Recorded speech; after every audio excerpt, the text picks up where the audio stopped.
Hola, ¿cómo están? Espero que muy bien, que estén dándole duro al estudio. Bueno, desde ya decirles que discúlpenme por la hora. Bueno, pueden ver aquí, son las 1 de la mañana. He estado, de hecho, gran parte del día sacando esta guía. No fue fácil, luego las preguntas de alguna manera tienen su complejidad, pero también están bastante entretenidas, digamos. Así que en ese sentido hay harto que ver. Yo les voy a mostrar dos preguntas, la pregunta uno y la pregunta 3. La pregunta 4 también se las dejé hecha y se las subí a Canvas, de manera que ustedes van a poder ver aquí las tres preguntas de la guía que están resueltas, la 1, la 3 y la 4. Les dejé también unas notas de clase de macroeconomía avanzada. Y también les dejé la página de los capítulos de Gregorio que sirven mucho para estudiar. La nota de clase de macroeconomía avanzada, de hecho, se los recomiendo bastante, toda la parte de Solow y la parte de modelo neoclásico de crecimiento. Entonces, cualquier duda, yo creo que ahí pueden sacar harto material. Dicho esto, entonces, nos vamos a la guía como tal. Voy a dejar, yo creo que aquí a la izquierda, lo que sería la guía. Y acá a la derecha, a ver si es que se ve bien, la resolución. A ver, así sería. Más que nada para que nosotros sepamos qué estamos respondiendo y qué nos preguntan en la siguiente subpregunta. Vamos entonces. Lo primero es el modelo neoclásico como tal. Vamos a lo que son las preferencias tipo Stone Jerry. O sí que se pronuncia así, si no, me disculpan. Y dice, suponga que se cumplen las condiciones del modelo neoclásico visto en clases, excepto que la función de utilidad está dada por tal. La única diferencia, ¿cierto? Aquí con la función de utilidad típica 6 o CRDA es que tiene este chi, que sería lo que representa el nivel de subsistencia del consumo per cápita. Y debe ser cierto que chi es mayor a cero y que c es mayor a chi. Esto lo que nos da es un mínimo, un piso del cual la utilidad empieza a ser, digamos, positiva. Empieza a valer. Entonces, antes de eso, la verdad es que no nos interesa consumir menos de eso porque no nos va a reportar utilidad. Así que esto nos va a cambiar en algunos sentidos la pregunta, pero básicamente es exactamente lo mismo que hemos estado haciendo siempre, los mismos pasos, pero vamos a llegar a cosas diferentes en algunos casos. Vamos con la primera. ¿Cuál es la elasticidad de sustitución intertemporal? Si chi es mayor a cero, ¿cómo cambia la elasticidad cuando c aumenta? Lo primero que vamos a hacer antes de meternos de hecho en esta pregunta es elaborar nuestro problema.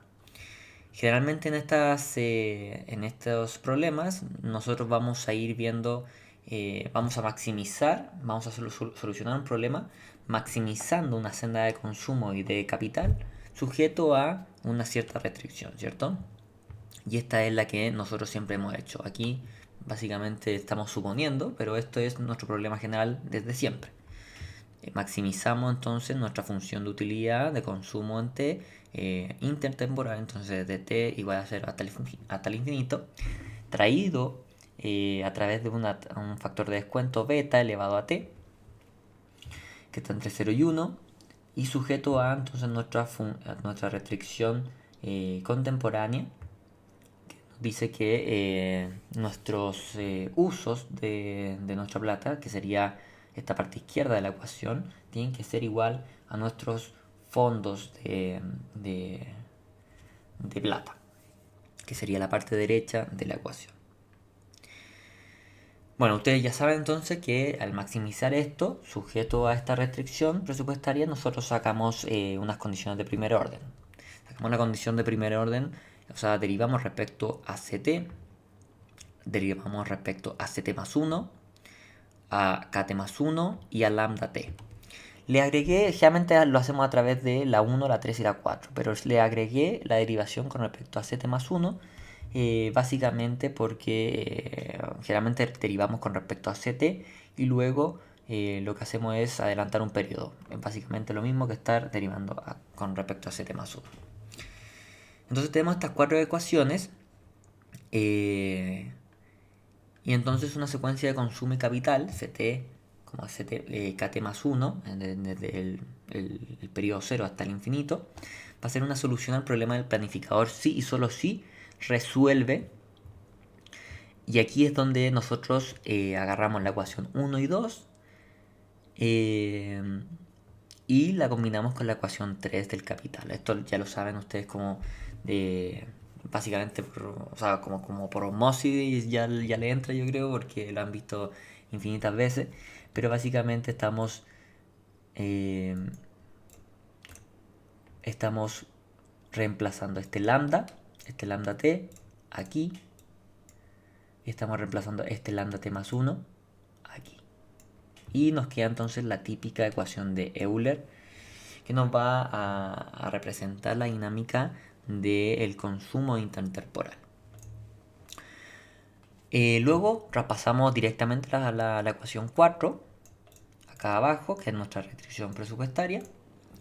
Y entonces una secuencia de consumo y capital tiene que es una solución al problema si solo si resuelve estas dos ecuaciones y dos más, que lo que nos va a indicar es que no van a haber soluciones borde. Y estas condiciones se llaman condiciones de borde y están representadas por estas ecuaciones 3, inecuaciones 3 y la ecuación 4.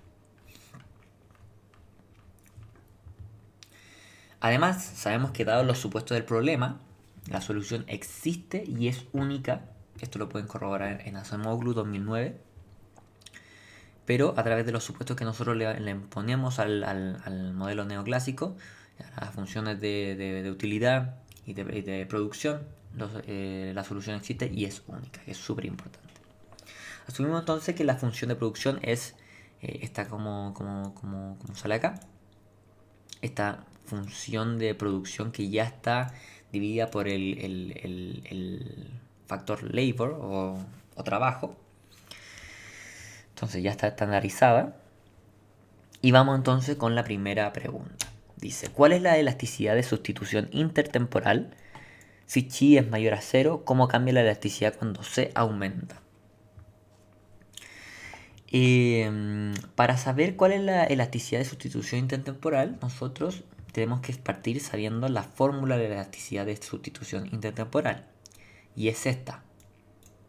La elasticidad de sustitución intertemporal es igual a la derivada de nuestra función de utilidad en negativo partido por la segunda derivada de nuestra función de utilidad respecto a C por el mismo C. Esto entonces nos va a dar la elasticidad de sustitución intertemporal o bien llamada algunas veces EIS o ESI, dependiendo si fuera en español o en inglés. Luego entonces calculamos nuestra derivada, nuestra primera derivada y nuestra segunda derivada de nuestra función de utilidad y reemplazamos. Simplemente reemplazamos. Hacemos un poco de álgebra aquí, ¿cierto? Lo pueden corroborar en sus casas. Y vamos a llegar a una elasticidad de sustitución intertemporal que en este caso cambia a medida que el C cambia. Esto no lo habíamos visto en una función 6 o CRRA típica, ¿cierto? La fórmula, o sea, la elasticidad de sustitución intertemporal siempre daba una constante, ya sea teta o sea sigma o 1 partido sigma, dependiendo de cómo sea la notación en la función de utilidad, pero siempre daba una constante y es por eso que se llama, ¿cierto? La función 6 es justamente constant elasticity of substitution o algo por el estilo. Lo que nos dice es que es una función de utilidad que tiene así era, constant elasticity of intertemporal substitution. Y justamente nos dice eso, ¿cierto? Que es una función de utilidad que tiene constante la elasticidad de sustitución intertemporal. Bueno, entonces, Y respondiendo a la pregunta como tal, ¿cómo cambia la elasticidad cuando C aumenta? Como nos damos cuenta, C menos chi partido C, cuando C aumenta, C menos chi partido C aumenta también. El teta elevado a menos 1 es una constante y por lo tanto cuando C aumenta, el sigma, que sería la elasticidad de sustitución intertemporal, también aumenta. ¿Y qué quiere decir esto? Que los hogares son más indiferentes a consumir en un momento u otro del tiempo a medida que se aumenta. Eso es lo que nos está diciendo. Vamos a la pregunta 2. Dice, usa la ecuación de Euler para encontrar una expresión para el crecimiento del consumo. ¿Cómo cambia respecto del caso cuando la función de utilidad es del tipo CRRA? Proporciona alguna intuición sobre este resultado. Entonces lo primero que hacemos es usar nuestra ecuación general que tenemos, que habíamos calculado aquí, ¿cierto? Nuestra ecuación de Euler. Simplemente reemplazamos por nuestra función de utilidad específica y nos va a dar esta ecuación de Euler específica para nuestro problema. Comparado con la función, con la ecuación de Euler de una función de utilidad CRRA, la diferencia está en estos chi, en estas constantes. Nada más, todo lo demás es igual. Pero, ¿qué quiere decir esto? ¿Qué es lo que nos importa entonces en este sentido? ¿Por qué este chi va a ser una diferencia? Bueno, la diferencia está en que ahora existe esta constante chi, que implica que para que haya utilidad se necesita un mínimo para sobrevivir. Y luego de este nivel se irá ganando utilidad adicional. En este sentido, la ecuación de Euler nos dice que lo que importa en la dinámica de consumo es el consumo extra luego de este piso mínimo, chi, y no el nivel de consumo como tal, el C, sino que lo que nos importa va a ser la diferencia entre C y chi. Esta función de utilidad, de hecho, se utiliza para representar el consumo de agua, por ejemplo, este es un ejemplo, pero para cualquier producto de consumo o servicio de consumo que necesite un mínimo para que nosotros sobrevivamos.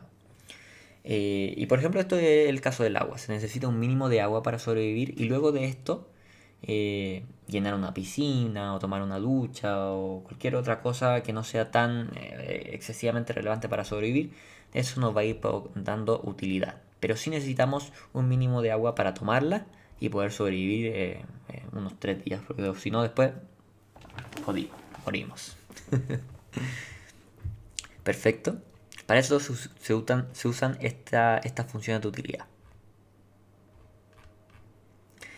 Vamos con la 3, entonces. ¿Cómo afecta la modificación de la utilidad a los valores de estado estacionario K y C?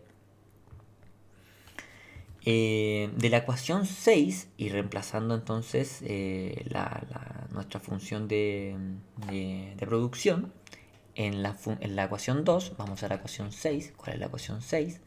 Esta es nuestra ecuación 6, la ecuación de Euler específica. Nuestra ecuación 2 es básicamente nuestra ecuación de restricción.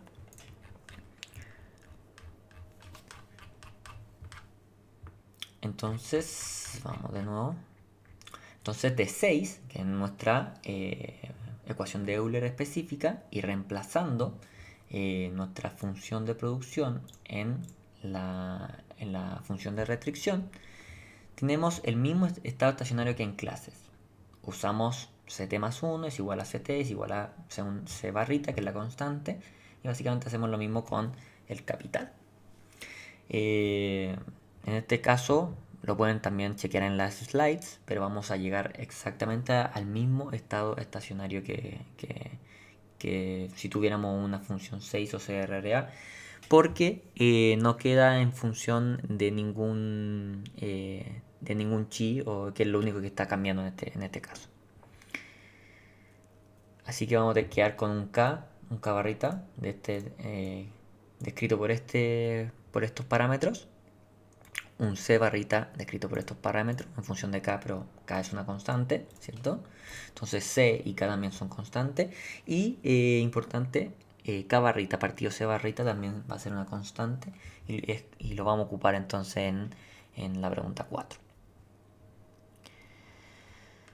Vamos a la pregunta 4, dice: linealice las ecuaciones que describen el modelo en torno al estado estacionario. Analice la dinámica del modelo y compárela con la del modelo visto en clases. Entonces, esto lo vamos a pasar rápido porque la fórmula general es la misma, ¿cierto? La ecuación de Euler general, antes de que nosotros reemplacemos nuestra función de utilidad específica aquí, es la misma. Entonces, vamos a llegar exactamente a lo mismo que tenemos en la slide 22 del modelo neoclásico que pasó el profesor. Vamos a llegar a exactamente lo mismo. Vamos a tomar logaritmo. Vamos a llegar a esto en la ecuación 1, que sería la ecuación de Euler. Entonces va a ser la ecuación de Euler transformada a logaritmo. Vamos a hacer la expansión de Taylor. Aquí hay bastante álgebra igual metida, pero creo que no vale la pena en este caso como meternos allí, porque es los pasos generales que vieron también con el profesor. Y vamos a llegar entonces a esta ecuación con la expansión de Taylor. Con x, cualquier variable de hecho, gorrito, sub t más 1 va a ser igual a x gorrito, o sea, a x t más 1 menos el x en estado estacionario partido el x en estado estacionario. Entonces el x siendo el consumo o también pudiendo ser el capital. Vamos a hacer entonces lo mismo con la ecuación 2, la restricción presupuestaria. Vamos a tomar logaritmo a ambos lados de la ecuación y vamos a expandir por Taylor. Hacer un poco de álgebra y vamos a llegar entonces a esta ecuación. Es la misma que está en la slide 22. No le estoy pasando ningún gol, digamos, por esto, porque con el profesor, no sé si se acuerdan, vieron como el paso a paso y él también le hizo un poco de álgebra cuando ustedes lo necesitaron allí.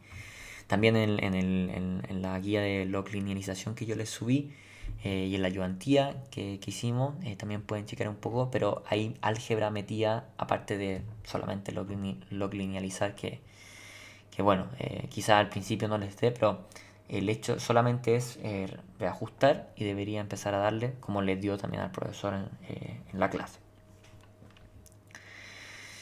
Entonces, llegando a estas dos ecuaciones, a esta y a esta, que son las log linealizadas, vamos a reemplazar por nuestras formas funcionales, que es lo que cambió en este ejercicio.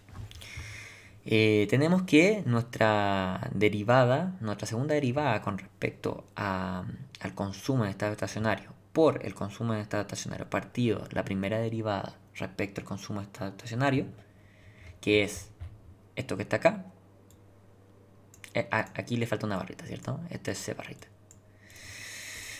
Esto que está acá, entonces es menos C barrita por teta partido C barrita menos chi. Esto es una constante, ¿cierto? Y aquí mismo también tenemos que todo esto, beta por la segunda derivada de K en estado estacionario por K en estado estacionario, va a ser igual a menos alfa por 1 menos beta por 1 menos delta, en paréntesis. Y también tenemos, de la slide 22 también, que el K... No, el slide 22 no, era un poco antes en esa presentación. Pero cuando sacamos los estados estacionarios, partimos el K barrita partido C barrita y tenemos que este ratio es igual a beta por 1 menos alfa partido 1 menos alfa por delta por beta. Esto nos va a servir para la segunda ecuación, para la ecuación de aquí, ¿cierto? Tenemos K partido C, entonces reemplazamos aquí. Y con esto entonces, con nuestros reemplazamientos de nuestras formas funcionales específicas de este problema, a través de las preferencias tipo Stone-Gerry, tenemos estas dos ecuaciones log linealizadas y que describen, digamos, la dinámica del capital y del consumo intertemporal. ¿Cuál es la diferencia? Si ven, la ecuación 8 es exactamente igual con la que tiene la función 6 o CRRA, pero en la ecuación 7 tiene una diferencia. Tiene este, este ponderador que en la CRRA es solamente teta. Y aquí tenemos este C barrita partido C barrita menos chi. Lo que evidencia que en este modelo la dinámica y trayectoria del consumo es afectada por la diferencia entre el consumo de estado estacionario y el consumo mínimo, que sería el de subsistencia, el chi que nos está poniendo en este tipo de preferencia. Y dado que nuestro consumo de estado estacionario partido el consumo de estado estacionario menos chi es mayor a 1, tenemos que nuestra variación entre Ct más 1 y Ct es mayor en las preferencias de Stone-Gerry que en 6. Esa es la conclusión final que podamos tener, y es básicamente por este ponderador, por el C barrita partido C barrita menos chi, que esto es mayor a 1. Entonces, si hacen un poquito de álgebra, este menos lo pueden pasar adentro, ¿cierto? Y este C más se va para acá y el CT se va para acá, ¿cierto? Lamentablemente no tengo un lapicito acá. A ver. No. Bueno, si es que pasan el menos adentro, entonces se dan vuelta a estos C y pueden revisar rápidamente que este ponderador sería entonces mayor al del CRDA, y por tanto esta diferencia en CT más 1 y CT es mayor en Stone-Gerry que en la preferencia 6 o CRDA. Perfecto. Perfecto, perfecto, perfecto. Esperemos que no hayan quedado con muchas dudas. Bueno, cualquier cosa igualmente tienen para mañana durante el periodo de consultas que vamos a tener a las 5 de la tarde el lunes. Así que cualquier cosa también me pueden preguntar. Vamos a la pregunta 3. Ya, para no hacerlos perder el tiempo. La pregunta 3 dice: política fiscal en el modelo neoclásico. Considere el modelo neoclásico estándar con preferencia CRRA, sin crecimiento de la población ni de la productividad y una función de producción Cobb-Douglas. Asuma que hay un gobierno que compra bienes por la cantidad G, para lo que recauda impuestos de suma alzada por una cantidad tau. El gobierno puede gastar más o menos que lo que recauda para lo que recurre al mercado de capitales. Llame B a los bonos del gobierno. Las cantidades G, tau y beta y B pueden variar con el tiempo y se miden todas en unidades de bienes. El valor inicial de B es 0.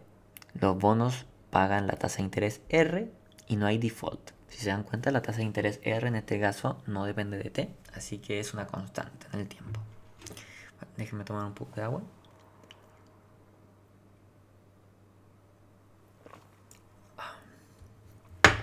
Ya. Y no hay default. Eso también es súper importante. La primera pregunta: ¿cuál es la restricción presupuestaria del gobierno? Ya vamos a analizar entonces dos casos: gobierno y hogares. Cada uno va a tener su propia restricción presupuestaria, tanto contemporánea como intertemporal, y luego lo que vamos a ir viendo es que la vamos a poder combinar. Y de hecho vamos a poder responder las 5 simplemente combinando y llegando a una solución muy intuitiva que tiene que ver con la equivalencia ricardiana, que yo creo que también la han escuchado ya en sus cursos de macro. El gobierno, entonces. La restricción presupuestaria del gobierno básicamente va a ser que el gasto del gobierno más los bonos del gobierno del periodo siguiente tienen que ser igual al impuesto recaudado este periodo más los bonos de este periodo con su respectiva tasa de interés pagada, ¿cierto? O sea, aquí tenemos los usos, acá tenemos los fondos. Siempre las restricciones presupuestarias son de ese estilo. Aquí simplemente lo reordenamos como para que nos sirva un poco más adelante. nos va a servir simplemente en el álgebra, lo reordenamos de este estilo y integramos hacia adelante. Primero un periodo, vamos al siguiente periodo y así para llegar a la expresión, la restricción presupuestaria intertemporal. Entonces, ¿qué es lo que hacemos acá? Lo que hacemos acá es despejar el BT, ¿cierto? Pasamos todo para allá, o BT para allá y todo para acá, para la izquierda. Despejamos BT y adelantamos BT, o sea, adelantamos T a T más 1. Todo lo adelantamos un periodo. Entonces este BT te va a quedar como BT más 2, este BT más 1, GT más 1, BT más 1 y tau de T más 1. Todo eso en la ecuación de BT, pero que se adelanta un periodo, entonces va a ser BT más 1. Y luego con ese BT más 1 vamos a poder reemplazarlo aquí. Y vamos a ir haciendo nuestra recursión hacia adelante. Entonces, ¿qué es lo que hacemos primero? Un periodo. Despejamos BT, lo adelantamos un periodo a BT más 1 y lo reemplazamos aquí, en esta misma ecuación. Y tenemos esta ecuación de acá. Es simplemente álgebra, lo pueden ir chequeando.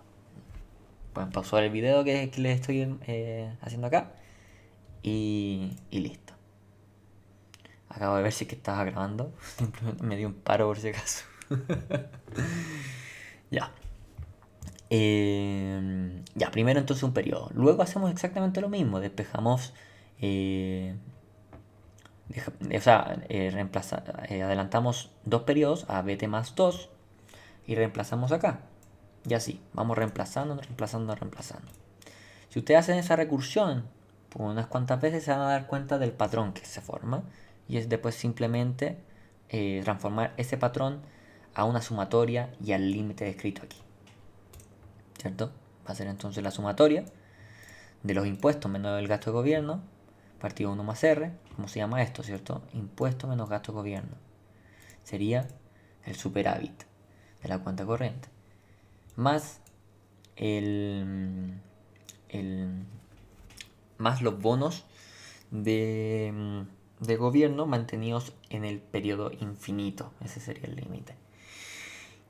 Y esto, como también lo hemos visto ya, esto va a ser básicamente 0, pero porque se combina la condición de no Ponzi y la condición de optimalidad. Esto es lo que vamos a ver ahora.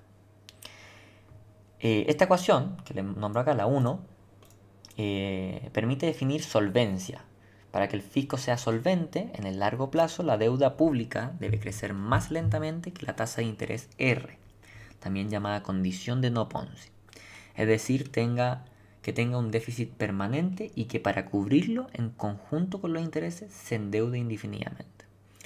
Básicamente no se podría hacer esto, ¿cierto? O sea, se podría, lo hizo Ponzi en su momento, pero luego lo cacharon. Esto no es para siempre. Basta que empiece a haber como escepticismo de que esta técnica de dónde está saliendo la plata, la gente empieza a retirar un poco y la cosa se derrumba. Eso fue lo que pasó con Ponzi y eso es lo que debería pasar con los estados que se pasen de listo y quieran hacer esto. Ni siquiera los estados, cualquier persona que quiera hacerlo. Entonces, ¿cómo se ve la condición de no Ponzi? Así, tiene que ser mayor o igual a 0 este límite. Y junto con esta condición de no Ponzi está la condición de optimalidad. No es óptimo dejar plata sobre la mesa, lo que implica que este mismo término tiene que ser menor o igual a 0. Si combinamos la condición de optimalidad y la de no Ponzi, si hacemos esto y esto se tiene que cumplir a la vez, la única solución es que sea la intersección. Y la intersección es que esto se cumpla con igualdad. Si se dan cuenta, vamos respondiendo la pregunta 4 y la 3 de esta pregunta. O sea, si se dan cuenta, en la pregunta 3 dice, ¿cuáles son las condiciones de optimalidad que describen la decisión óptima de los hogares? Estamos respondiendo lo que está pasando con el gobierno, pero esta condición de optimalidad y de no Ponzi para crear la condición de transversalidad, que es lo que llamamos como cuando se iguala a cero, pasa en el de gobierno y en el de hogares, indistintamente. Y de hecho la 4 dice cuál es la condición de transversalidad y cómo se relaciona con el comportamiento de B en el largo plazo. ¿Qué significa esta condición? Es justamente lo que estamos viendo, ¿cierto? Esta es la condición de transversalidad. Cómo se relaciona con B, justamente le pone el límite que tiene que ser igual a 0. ¿Y qué significa esta condición? Es la intersección entre la condición de optimalidad y la de no oponencia. Listo. Tenemos básicamente la 1, la 3 y la 4 respondidas. Vamos a la 2, porque la 2 es donde empieza lo bueno, porque empezamos a hacer el nexo para llegar a nuestra conclusión de la equivalencia ricardiana. En la 2 tenemos entonces, queremos ver la restricción presupuestaria de los hogares. La restricción presupuestaria de los hogares se va a ver como tal.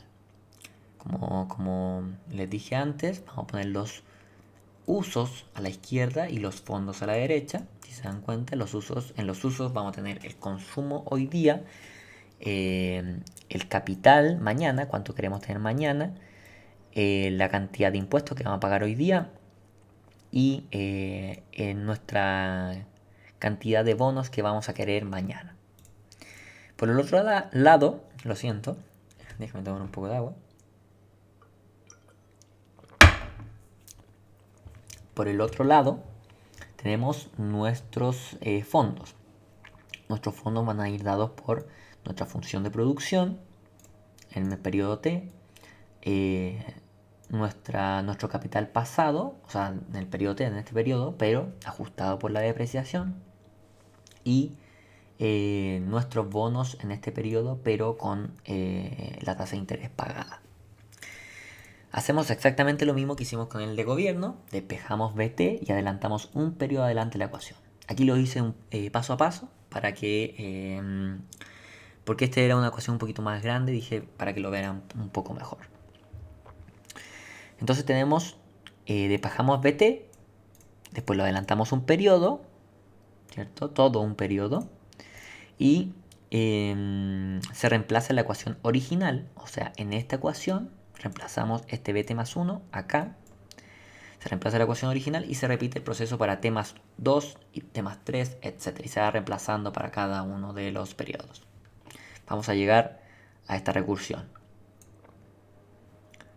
¿cierto? Entonces, ¿y qué es lo que nos dice esta ecuación? Nos dice que nuestros bonos iniciales, ajustados por la tasa de interés, tienen que ser igual al valor presente de los usos y de los fondos que le destinemos intertemporalmente, más este límite que sabemos o anticipamos que debería ser 0 por las condiciones de optimalidad y no Ponzi, ¿cierto? De hecho, dado que no hay saciedad en la función de utilidad, no tiene sentido dejar plata sobre la mesa, ni puedes quedarte con deuda. Por lo tanto, el límite de este término tiene que ser igual a 0. Estamos simplificando lo que dijimos allá atrás de la condición de no Ponzi y de optimalidad. Luego podemos combinar la ecuación 1 y la ecuación 2 a través de este mismo factor, ¿cierto? La ecuación 1, esta es nuestra ecuación 1, es la que encontramos aquí, en la de gobierno. Esta es la restricción presupuestaria de gobierno, pero también se relaciona con los bonos de gobierno mantenidos el primer periodo en T, porque estamos partiendo de T en esto, ¿cierto? En el enunciado dice que son 0, pero dejémoslo como un parámetro. Si después al final lo queremos hacer 0, perfecto, pero por ahora dejémoslo como un parámetro que podamos mover. Si queremos que sea 0, 0. Si después queremos que sea 5, es 5. Les recomiendo que siempre trabajen en la generalidad y luego para las subpreguntas, para una cosa específica, reemplacen por lo que te están preguntando específicamente. Entonces, tenemos entonces la ecuación 2, que es la que surgió en la restricción presupuestaria de los hogares, y la ecuación 1, que es la restricción presupuestaria del gobierno, y ambas se relacionan en este 1 más R por beta T, o sea, por BT, que es los bonos de gobierno mantenidos en el primer periodo T, ajustados por la tasa de interés. Entonces podemos reemplazamos la restricción presupuestaria del gobierno aquí, y tenemos esta ecuación, simplemente reemplazando eso. Luego, si se dan cuenta, aquí tenemos este T, este tau, T más S, que son los impuestos pagados en todo el tiempo, desde 0 hasta el infinito, traído a valor presente.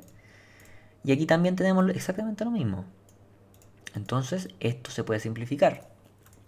Y podemos saber que nuestro gasto de gobierno, el negativo del gasto de gobierno, es exactamente todo lo que no es el tau.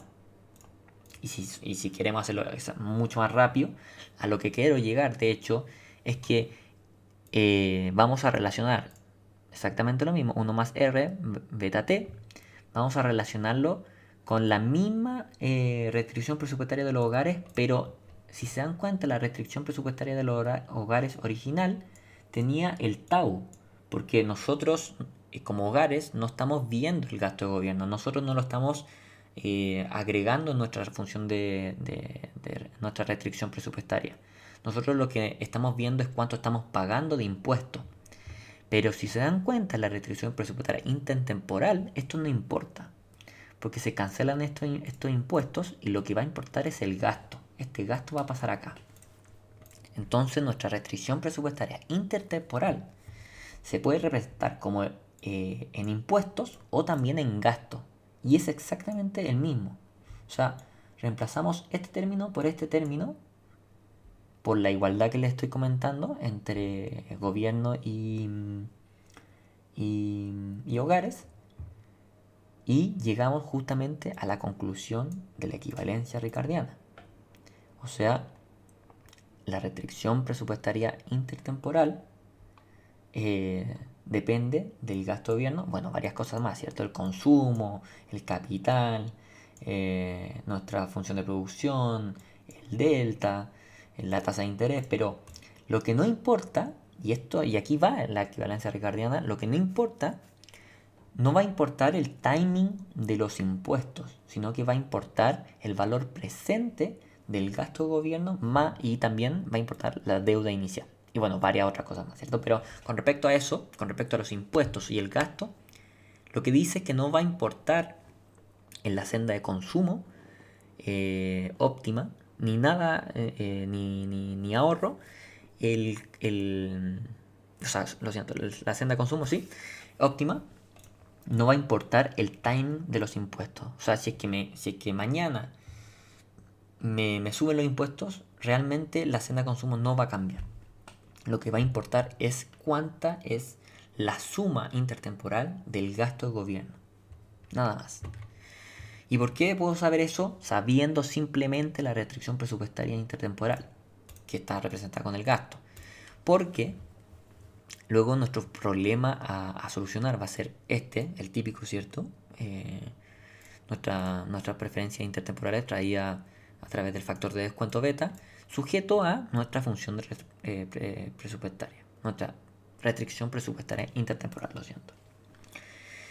Pero en ninguna de estas dos ecuaciones, que es de donde salen las CPOs y las ecuaciones que solucionan la secuencia de consumo y capital, ni las ecuaciones del estado estacionario, dependen de tau ni de b, excepto del b inicial, ¿cierto? Sería pt, es el único que nos importa, porque nuestra plata inicial.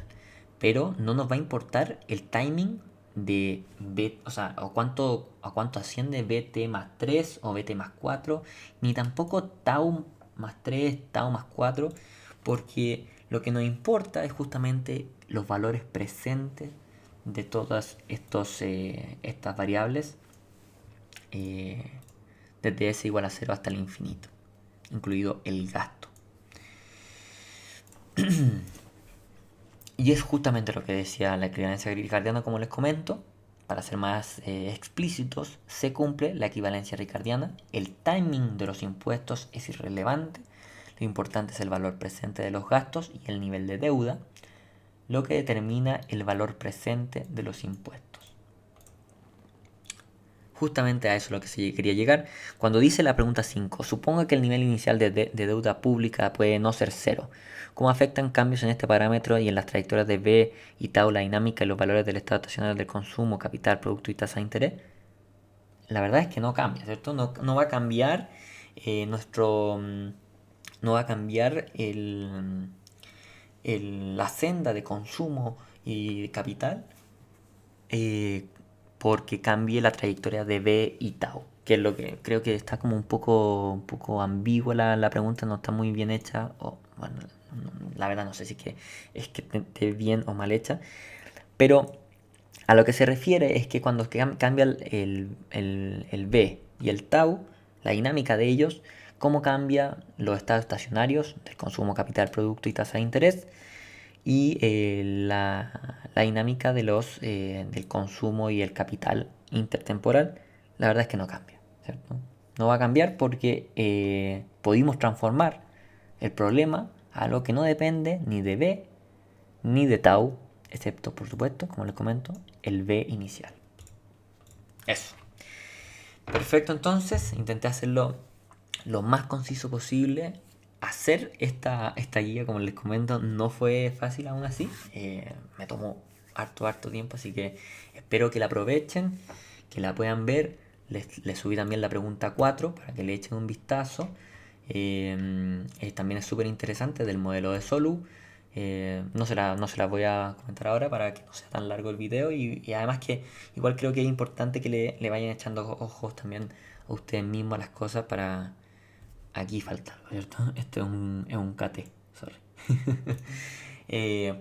Ustedes le vayan echando un ojo a las cosas por su cuenta y como les comento también, cualquier cosa, cualquier duda, voy a intentar respondérselas cuando tenga un tiempito por ahí. Eso, que tengan muy buenas noches, ya son las 1:42, mañana tengo que trabajar. Mucho ánimo con el estudio que queda y mucha suerte.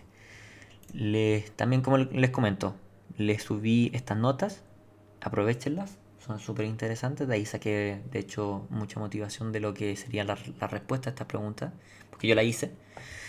También si encuentran algún error, algún typo, feliz de que me comenten. Y se les subí también esta página de los capítulos de Gregorio que de ahí también uno puede sacar varias cosas. Por ahí por el gobierno y la política fiscal salen hartas cosas, el comportamiento de los agentes económicos, súper interesante. Así que eso, súper chiquillo. Nos estamos viendo y cualquier cosa me dicen. Chao, chao.